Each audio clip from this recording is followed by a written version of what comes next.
السلام علیکم ورحمۃ اللہ وبرکاتہ۔ بسم اللہ الرحمن الرحیم۔ مسلم بن یسار فرماتے ہیں کہ میں بحرین کے علاقے میں گیا، ایک عورت نے میری مہمان نوازی کی جس کے یہاں مال و دولت، بیٹے، غلام، سب کچھ موجود تھا، مگر میں اسے غمگین محسوس کرتا تھا۔ اس کے پاس سے رخصت ہونے لگا تو میں نے کہا کہ کوئی ضرورت یا کام وغیرہ ہو تو بتاؤ۔ کہنے لگی کہ کبھی دوبارہ ہمارے شہر آنا ہو تو میرے پاس ہی قیام کرنا۔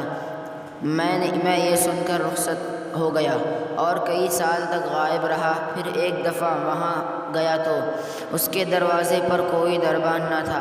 اجازت لے کر اندر گیا تو وہ عورت خوشی سے ہنس رہی تھی۔ میں نے ہنسی کی وجہ پوچھی تو کہنے لگی کہ تیرے بعد ہم نے سمندر کے راستے جو مال بھی کہیں بھیجا وہ غرق ہو گیا، اور خشکی کے راستے سے جو بھیجا وہ بھی ہلاک ہوتا رہا۔ بیٹے فوت ہو گئے، غلام وغیرہ سب جاتے رہے۔ میں نے کہا اللہ تم پر رحم کرے، ان دنوں میں نے تجھے غمگین دیکھا تھا اور آج تو مسرور نظر آ رہی ہے۔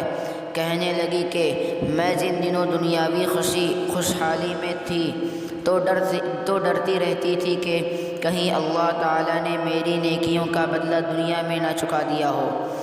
اب جب کہ میرا مال ختم ہو گیا ہے، بیٹے فوت ہو گئے اور غلام جاتے رہے، تو مجھے امید ہونے لگی کہ اللہ تعالیٰ نے اپنے یہاں میرے لیے خیر جمع کر رکھا ہے، اس لیے میں خوش ہوں۔